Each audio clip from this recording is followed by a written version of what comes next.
Bonjour à tous, donc aujourd'hui on va faire une petite session de webinaire alors qu'on a voulu très court, donc une vingtaine de minutes maximum pour vous prendre un minimum de temps, mais on va maximiser le contenu.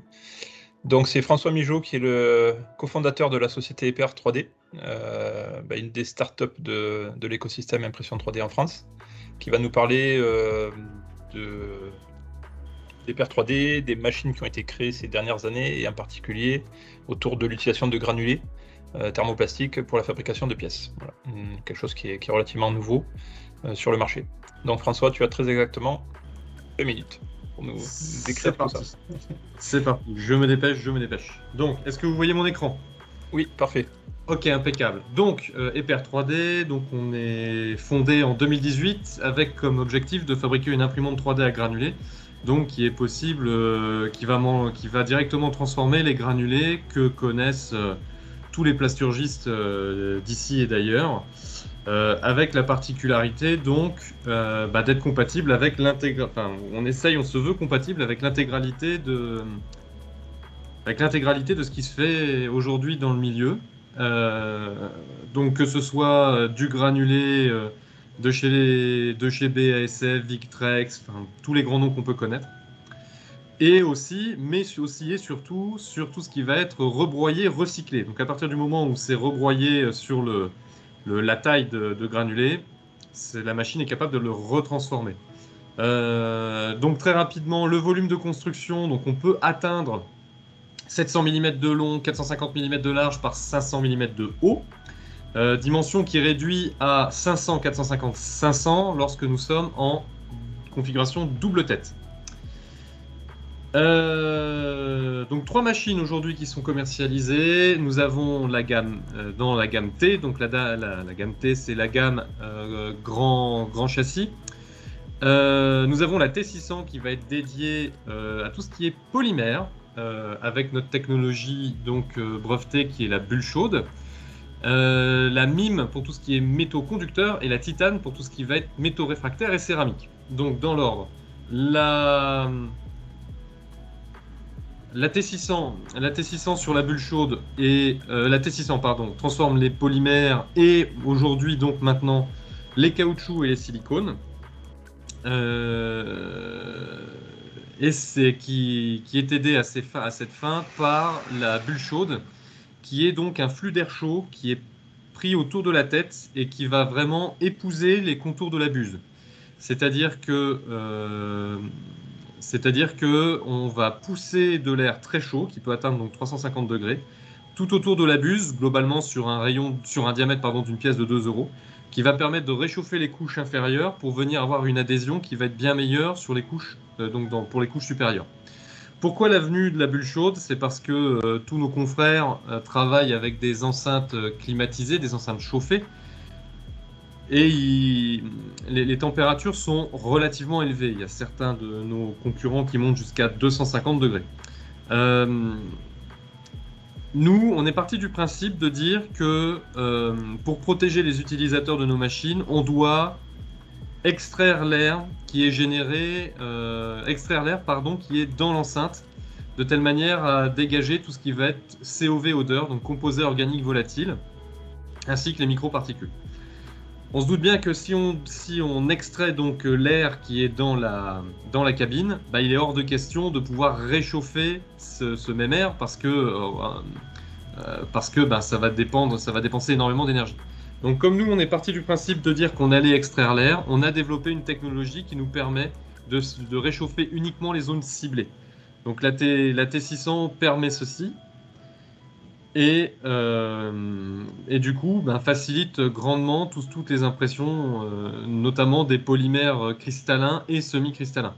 J'ai une petite roue en polyamide sur un polyamide d'un matériel que je suis en train de mettre au point aujourd'hui. Voilà, je vais vous montrer. Donc là, on voit bien les différentes couches. C'est un polyamide chargé à 65% de fibre de verre. C'est pour ça qu'on a cet aspect un peu râpeux sur le dessus de la pièce. Là, c'est le petit trognon quand j'ai sorti la pièce, parce je l'ai arrêté en plein milieu de l'impression pour bien montrer que malgré les charges, on a quand même des périmètres qui sont relativement jolis.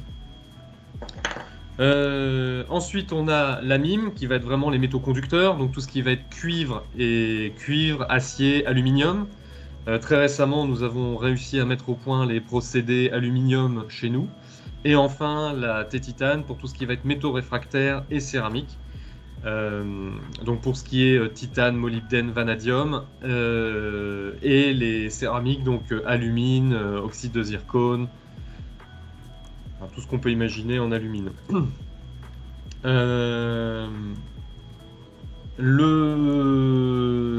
Les machines peuvent être équipées d'une tête support, donc on a voulu en filament. Pourquoi? Parce que les supports en général sont utilisés très très ponctuellement dans la machine et donc vont nécessiter des têtes à granulés qui vont rester chargées et en température très très longtemps. Les matières supports supportant très mal les temps de maintien au chaud très longs, on a préféré travailler avec des têtes granulées où là on vient poser quelques gouttes de matière support uniquement là où on en a besoin et ensuite on éteint la tête, ça évite de dégrader les matériaux. Bien évidemment, les machines MIM et Titane sont aussi compatibles avec leurs supports, bien entendu, mais qui là, eux, sont spécifiques. Quand on va travailler de l'acier, on va plutôt avoir des supports en alumine. Quand on va travailler du titane, on va être plutôt sur des supports zircone. Voilà, j'ai essayé d'être le plus bref possible pour laisser quelques instants de questions-réponses si besoin. Si vous avez des questions. S'il y a des questions, effectivement, on peut les prendre dans la partie la conversation. Moi, j'avais des questions, notamment, enfin une question autour des matériaux très souples. Oui. Parce que je crois qu'un des intérêts des granulés, c'est de pouvoir aller chercher des matériaux ces matériaux-là.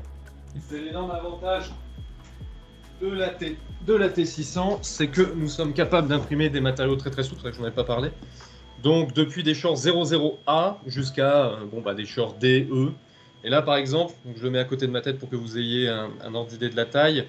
C'est quelque chose, c'est un vase bête et méchant, mais qui fait 40 mm de haut, avec une paroi de 4 mm de diamètre. Et pourtant, on note bien la souplesse de la pièce. Imprimé sans support, ce qui est très important à dire, et en 1h10. Avec un layer de 0,8 mm d'épaisseur, pour une buse de 4 mm de diamètre. D'accord. Et justement, quel est le diamètre des buses, enfin la plage de diamètre que vous avez disponible sur les buses? Alors, plage de diamètre disponible, on démarre à 0,2 mm de diamètre et on peut aller jusqu'à 5 mm de diamètre. Sachant que bien entendu, tous les matériaux ne se prêtent pas à la dépose en 0,2, tous les matériaux ne se prêtent pas à la dépose en 4 mm. En 5 mm. D'accord. Ok, et donc ça peut nous amener sur des débits, j'imagine, assez importants quand on est sur du 5 mm. Tout à fait, sur un débit de 5 mm, on peut aller chercher du 10 kg à l'heure de matière. Évidemment, la machine est aussi capable d'aller très vite. Les EPRT sont capables d'aller chercher du 1500 mm par seconde en vitesse de dépose.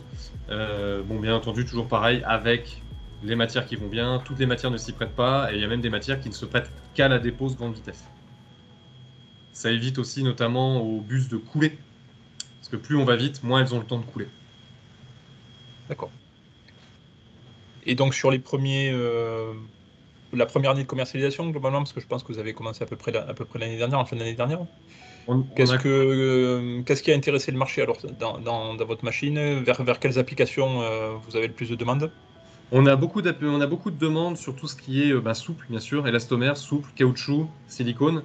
Et on a aussi des demandes sur ce qui est sur les métaux, notamment le titane, parce que nous avons les accréditations nécessaires à l'implantologie, notamment sur tout ce qui est implantologie semi-définitive. Donc on passe pas au bloc opératoire, mais ce sont des choses qui sont démontables facilement. Je pense notamment à tout ce qui va être appareillage dentaire. D'accord. Là, nous avons les accréditations de compatibilité avec le vivant et de résistance mécanique, bien sûr. Ok. Et au niveau, pour un laboratoire de recherche ou un laboratoire académique, quel est l'intérêt de la machine? J'imagine que c'est complètement ouvert en termes de paramétrie. Exactement. Tous les paramètres sont ouverts. C'est l'énorme avantage de la machine, c'est que vu que les matériaux sont pas propriétaires, Vous avez accès à l'intégralité des bibliothèques disponibles chez tous les grands fabricants de matières plastiques. Et donc, du coup, vous avez aussi accès aux paramètres de gestion de ces mêmes matériaux.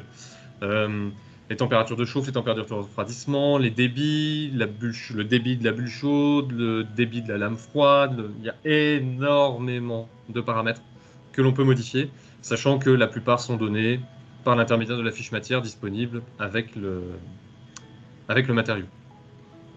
D'accord. Et au niveau logiciel, ça se passe comment alors? Les logiciels sont libres aussi. Nous n'avons pas de logiciel propriétaire. Le slicer est libre. La seule chose, c'est d'avoir le bon post-processeur. Et comment ça s'appelle? Le système de gestion de la machine est libre aussi, bien entendu.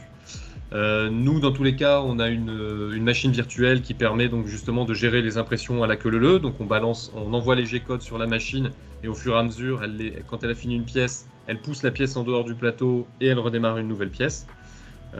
Voilà, tout ça c'est géré, c'est hautement personnalisable en fonction des besoins de chacun. D'accord. Et sur le slicer, vous avez des recommandations particulières? Aucune, vraiment aucune. On remarque que Cura et Prusa Slicer fonctionnent très bien. Maintenant, Prusa Slicer tient son origine de Slice 3R, qui fonctionne aussi très très bien. Et après, tous les autres slicers auxquels nous avons été confrontés ont toujours très bien fonctionné. Je pense à Simplify, je pense à tous ces slicers-là qui, eux, fonctionnent excessivement bien. D'accord. Alors, on a parlé un des avantages de la machine qui est la diversité des matériaux accessibles. Mm-hmm. Un des autres avantages, c'est le fait de travailler en granulé qui implique notamment des économies de coûts très importantes sur le filament. Aujourd'hui, est-ce que tu as des ratios en tête, des chiffres à nous présenter là-dessus? Oui, tout à fait. On a un ratio on démarre avec des ratios de 1 pour 5 sur des matériaux entre guillemets, de commodité. Je pense notamment à un PP, un PE. Là, on va être sur des ratios de 1 pour 5. Par contre, dès qu'on tombe sur les matériaux techniques, là, on a des ratios qui peuvent aller 1 pour 10, pour 20, voire même pour 40 dans certains cas de matériaux. Je pense notamment au PPS, où on a enfin trouvé un filament PPS à 750 € les 750 grammes, donc on est à 1 € du gramme, alors qu'en granulé, le dernier paiement que j'ai fait pour un développement était à 6,50 € du kilo. D'accord. Donc on est vraiment sur des écarts de prix qui sont sans commune mesure avec ce que peut rencontrer le filament ou les poudres. Parce que notamment sur les polyamides, les PA11, nous on a des coûts qui sont entre 4 et 5 € du kilo, alors que si vous les prenez en filament, on va plutôt traîner aux alentours de 70, 80, 90 € le kilo. D'accord. Ok. Et la partie recyclage, donc tu l'as mentionné un petit peu au début. Tout à fait. La partie recyclage, comment ça se passe? On prend la pièce, on la broie, on la passe à la broyeuse, on récupère la matière qui sort. Donc là, typiquement, je vous en présente un. Je ne sais pas si ça va bien se voir à la caméra, mais c'est pas des granulés. On voit vraiment que c'est du rebroyé. Et donc, ce rebroyé est capable d'être réintégré à la machine tel quel. Il n'y a pas besoin de repasser par une phase de remélange, de regranulation. On repasse en direct. D'accord. On peut repasser 100% de rebroyé si on accepte un abaissement des caractéristiques mécaniques. D'accord, donc là, suivant les matériaux, vous êtes amené à faire un mélange entre le rebroyé et les granulés neufs. Tout à fait. En général, on fait 80-20, 80% de rebroyé, 20% de neuf. Ça suffit à au moins maintenir les caractéristiques.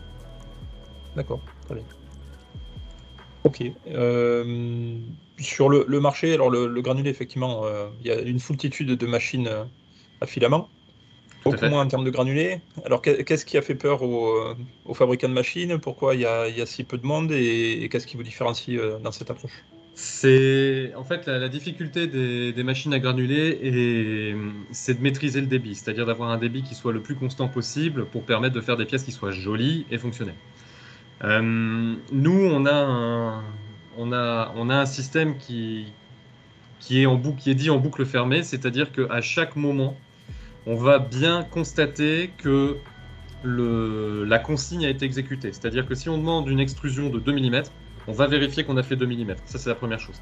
Deuxième chose, les températures sont maîtrisées au dixième de degré près, ce qui nous permet vraiment d'avoir quelque chose qui soit vraiment adapté à la matière. Donc on va chercher le point de viscosité le plus haut, bien évidemment pas qu'il soit rigide, mais on va chercher le point de viscosité le plus haut de la matière pour justement pouvoir l'emmener sur l'intermédiaire de notre système d'extrusion le plus fidèlement possible et de maîtriser le débit le plus finement possible.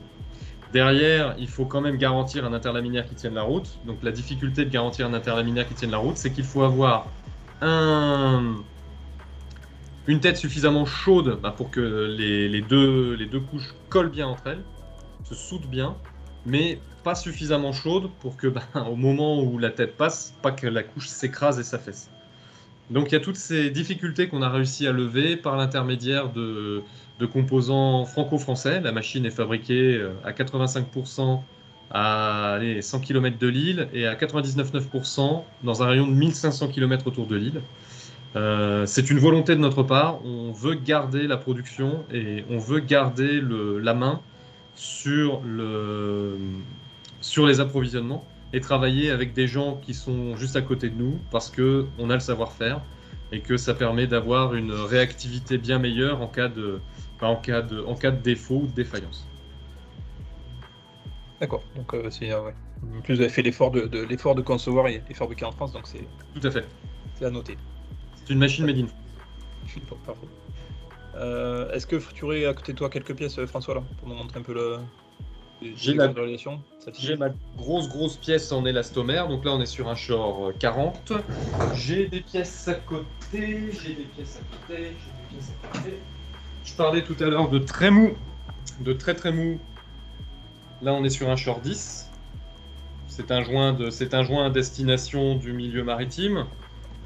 Nous avons du caoutchouc. C'est un soufflet de cardan, si je dis pas de bêtises. Et tu peux peut-être enlever le partage, François, comme ça on verra mieux les pièces. On aura la vidéo un peu grand. Ça marche. Ah, super. C'est bon ? Ok. Ouais. Donc là, on a du caoutchouc. Donc là, c'est un caoutchouc, quoi. Je vais éviter de trop la tripoter parce que ça sent pas très bon. Là, on est sur un Shore 10. Donc quelque chose qui est vraiment très mou. Ça fait un peu la texture des élastiques de lunettes de piscine. Là, la super pièce en élastomère 40. À côté de ça, on a... Bon, ça, c'est un petit pignon en polyamide PA11 chargé 65% de fibre de verre. Après, nous avons ici un dessus de potence de VTT en titane qui n'est pas encore frité. Hop, nous avons après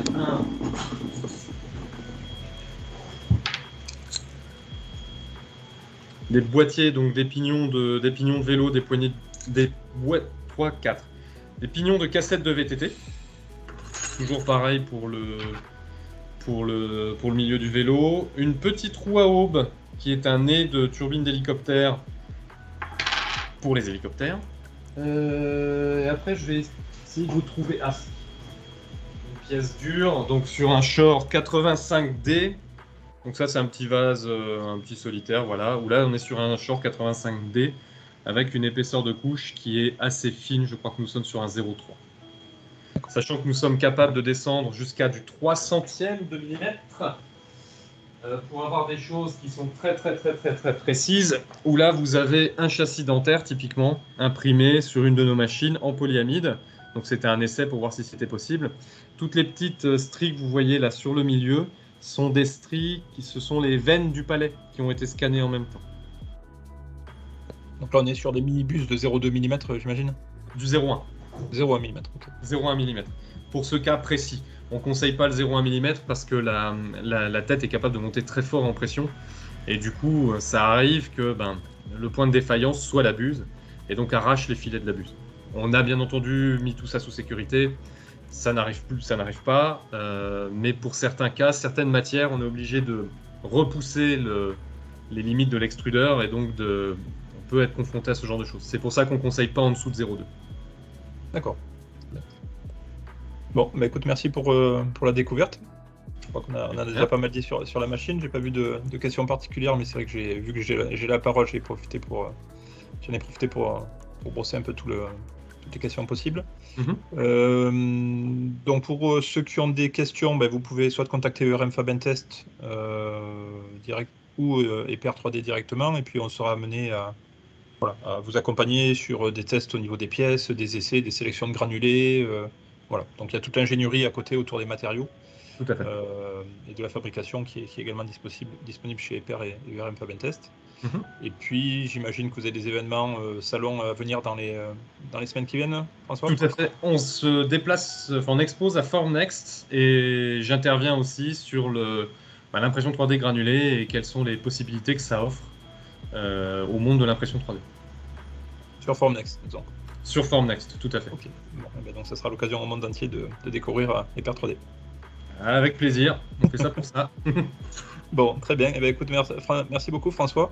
Merci Cyril. À la disposition des auditeurs et de ceux qui vont regarder l'enregistrement sur YouTube pour avancer sur des besoins spécifiques. Surtout pas hésiter. Allez, très bien. Bonne fin d'après-midi. Merci, toi aussi. Au revoir.